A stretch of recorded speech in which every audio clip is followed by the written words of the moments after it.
Et bien bonjour la famille, bienvenue dans cette seconde partie du Marty Show, une émission qui est dédiée au talent de la jeunesse guadeloupéenne. Et dans cette seconde partie, nous allons être avec Mélanie Jacobin, sexothérapeute, qui nous parle de son parcours, mais aussi de sexualité. Si vous n'avez pas encore vu la première partie de cette vidéo, il est possible de le faire en cliquant sur ce petit lien qui s'affiche ici ou ici, ou à la fin de cette vidéo, c'est possible aussi.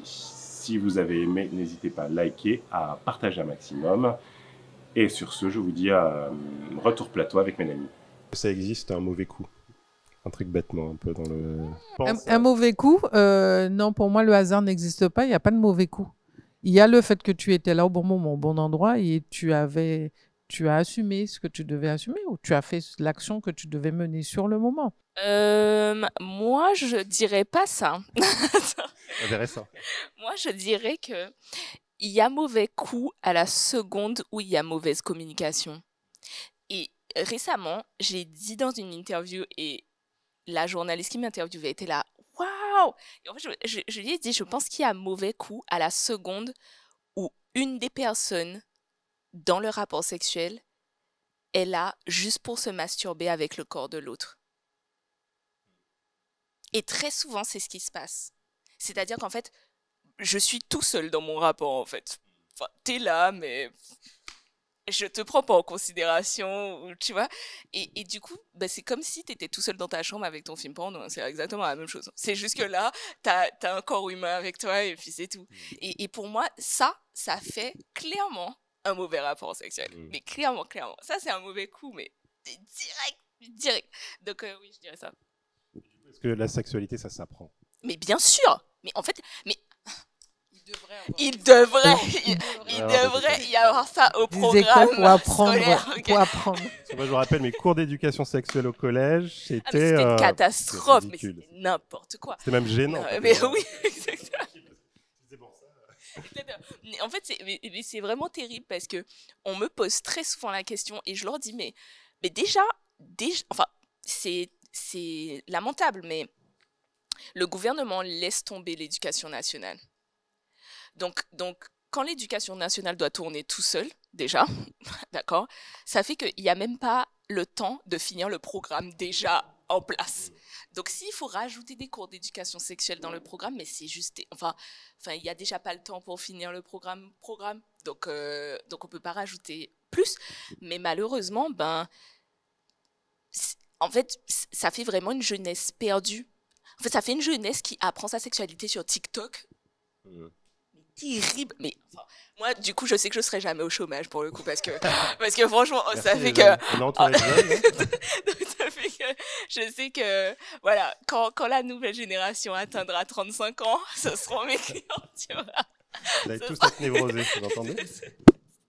Non mais clairement, mais du coup voilà, c'est, enfin moi je trouve ça vraiment triste parce que du coup enfin, quand j'entends des femmes, surtout de la génération de ma mère, qui ont 60 et quelques années et qui te disent, ben moi, enfin, l'orgasme, c'est un concept, c'est un mythe, j'ai entendu parler de ça, mais bon, voilà. Tu te dis, mais tu peux pas vivre 60 ans de ta vie sans avoir réellement pris de plaisir dans ta sexualité. Enfin, juste, oh! Enfin, voilà, moi, je ne souhaite ça à personne, mais personne. J'espère vraiment que sa génération sera la dernière. Genre, on n'est pas ensemble, tu vois, genre, on n'est vraiment pas ensemble. Donc ça fait que j'espère que la prochaine génération aura vraiment ce droit au plaisir dans la sexualité. Et non pas juste une sexualité mécanique comme ça, on l'a fait parce qu'il faut la faire. Mais est-ce que c'est encore vrai de dire que finalement la sexualité est beaucoup moins taboue chez l'homme que chez la femme, la sexualité C'est tellement faux, ouais. Mais c'est tellement faux ça. Je pense qu'en fait, déjà tout à l'heure, le fait de l'entendre dire que les hommes sont beaucoup plus OK avec leur rapport au corps, mais je trouve que c'est faux.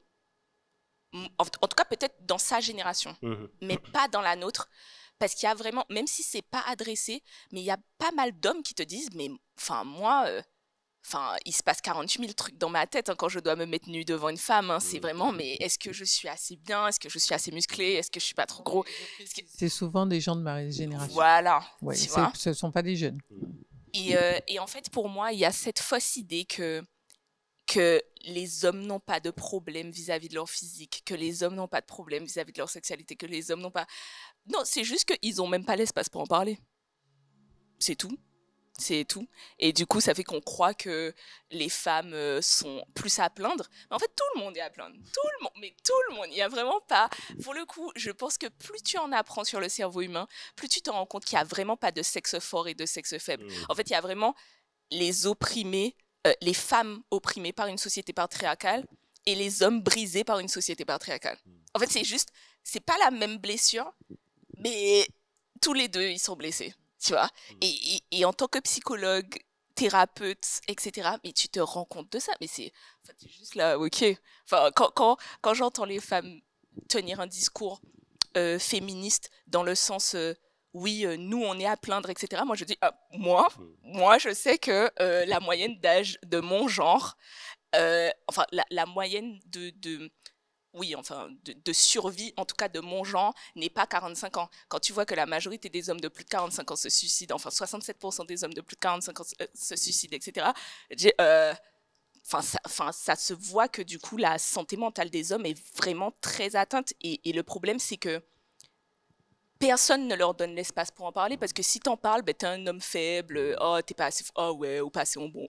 Bouga, machin, blablabla. Ben, en fait, non. Et justement, est-ce que c'est pire dans la, dans la culture antillaise finalement? Ou mais non.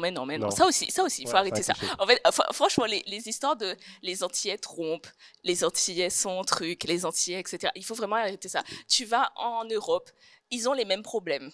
Ils ont exactement les mêmes problèmes. Ils ont le papa qui trompe, ils ont le papa qui a plusieurs familles, ils ont... Sauf que ça se voit moins parce que c'est plus grand. Alors, question, est-ce que le porno, c'est forcément négatif? Non. Il faut vraiment... Et ça aussi, il faut déconstruire. Ça. Alors... c'est mon porno tranquille. Non. En fait, ça dépend de quel porno. Et ça, c'est... En fait, récemment, j'ai entendu quelqu'un dire oui, la jeunesse reproduit la pornographie. Enfin, comme quoi la jeunesse ne se rend pas compte que le porno, c'est faux. C'est tellement faux comme affirmation. Genre, tous les jeunes savent que le porno, c'est pas la réalité. Tu regardes pas du porno comme si c'était une télé-réalité. Tu sais que c'est pas vrai. Ok.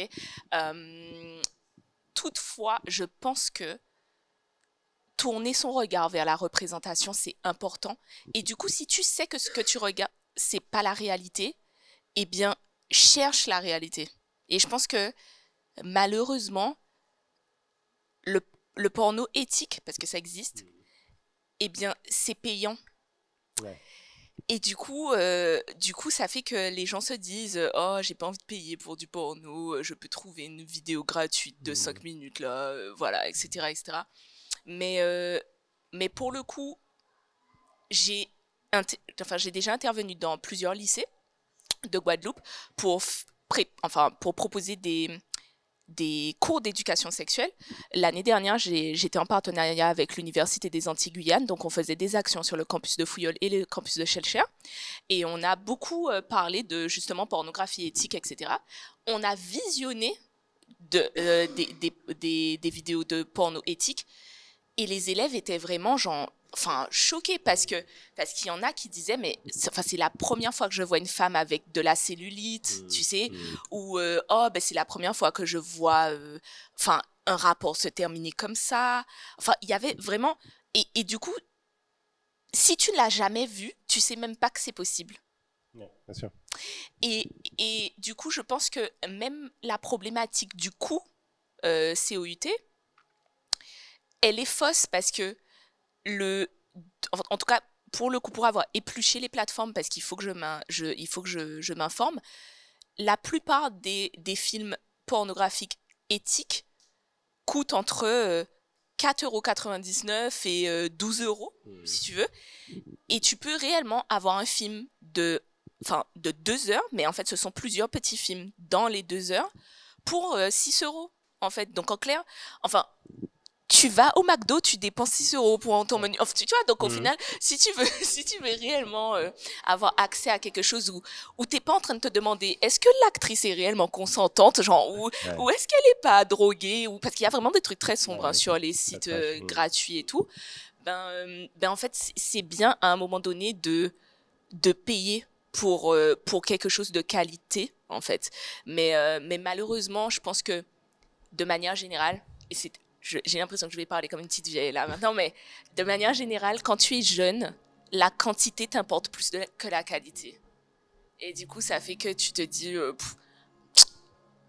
grossièrement, mais moi, un cacoquet, voilà, etc. Tu vois, genre. Et en fait, ben, plus tard, quand tu prends de l'âge, tu te dis, c'est réellement ça. Enfin, c'était réellement ça, genre. Mais du coup, chacun son. On est passé par là aussi. Donc en fait, juste, à chaque fois, je dis, genre, lâchez-leur la grappe, en fait, aux jeunes. Arrêtez de juste être là tout le temps. Oui, la nouvelle génération, ils sont pas bons, ils sont pas bons, ils sont pas bons. Genre, vous étiez aussi bêtes. On a tous été aussi bêtes. Et juste, espérons que les choses changent. Après, tu vois, c'est tout. Moi, voilà, c'est tout. Et le rapport au porno pour, par exemple, les patients plus âgés que vous pouvez avoir, est-ce que c'est un sujet facile à aborder ou c'est...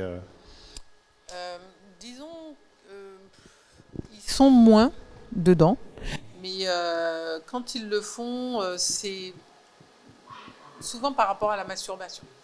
Donc on a besoin d'un déclencheur pour assouvir une masturbation. Donc c'est plus, on va retrouver cette tranche d'âge plus dans ce cas-là pour regarder les films porno. Mais en général, bon, ils ont bien compris, c'est quand même une génération qui a compris que bon, c'est des acteurs, ils jouent un jeu, c'est pas vrai, enfin, l'acte n'est pas réel. Je pense que mes clients à moi, plus jeunes, le problème c'est surtout l'addiction à la pornographie. Il y a beaucoup de... Ben pour le coup, je crois que les seuls hommes, enfin, sur 10 hommes, il y en a peut-être 6 ou 7 qui vont prendre rendez-vous avec moi pour un problème à l'addiction à la pornographie. Ouais. Donc ça, c'est réel. Et en fait, en même temps, je pense pas que... et même là, je ne pense pas que ce soit la pornographie le problème. Je pense que c'est la place du digital dans notre société aujourd'hui. Parce que, ben, malheureusement, et je pense que le Covid a encore plus accentué ça, mais alors, je me rappelle qu'en 2021, dans une école, j'avais fait un sondage dans la classe et j'avais dit, qu'est-ce que vous préférez entre discuter avec quelqu'un au travers de votre téléphone, sur un site de rencontre, un réseau social, etc. Et ça se passe super bien, ou rencontrer la personne et discuter avec la personne. Et la majorité des jeunes avaient répondu, ben, discuter sur mon smartphone. Et j'étais là, quoi? Genre, hein? Et en fait, le rapport de rencontrer l'autre, de se dévoiler à l'autre, de vraiment avoir un contact en face à face, mais ces gens, non, enfin, ça nous fait peur, ça nous met mal à l'aise. Quand t'es derrière ton téléphone, il y a l'écran qui te protège, tu sais, tu peux feindre de ne pas être blessé par ce qu'on t'a dit, tu peux feindre le détachement, tu sais, oh ouais, on va pas si ça, etc., etc. Donc en fait, le smartphone te protège beaucoup. Et aujourd'hui, comme tout le monde a un smartphone, comme c'est à portée de main, en fait, c'est juste dans ta poche, eh bien, ça fait que même dans la sexualité, eh bien, je préfère 1000 fois me masturber X fois par jour devant des vidéos en sachant pertinemment que c'est pas réel, plutôt que d'être confrontée au fait de ne pas être assez bien pour ma partenaire ou de ne pas être assez bien pour mon partenaire, etc. Et je pense que du coup, c'est pas la pornographie le problème, c'est la lâcheté le problème. Non mais c'est vrai, non mais vraiment, c'est-à-dire qu'elle était non mais vraiment, on a vraiment affaire à une société qui devient de plus en plus lâche face à l'autre parce que on a pris l'habitude de rencontrer l'autre via une protection virtuelle. Ce qui fait que maintenant, rencontrer l'autre en face à face, c'est au-dessus de nos forces, même pour le sexe. Et du coup, c'est ce qu'on travaille beaucoup avec toutes les personnes qui sont addictes à la pornographie, c'est, ok, si ton cerveau crée une addiction, c'est parce qu'il pense qu'il te protège de quelque chose ou qu'il te fait du bien. Donc en fait, c'est pas oh, je dois rompre cette addiction-là, c'est comprendre, ok, qu'est-ce que mon corps essaye de m'éviter comme expérience négative. Et en fait, ton corps essaye de t'éviter le rejet, la blessure du rejet. Genre, oh, et c'est pour ça qu'on voit l'obsession derrière les likes, derrière les followers, derrière. Il faut que les gens m'approuvent. Il faut que je sois approuvée par l'autre. Il ne faut pas que les gens me rejettent. Et du coup, me donner la chance d'être rejetée par mon ou ma partenaire sexuellement, ben, c'est au-dessus de mes forces. Donc, je vais préférer la masturbation via la pornographie.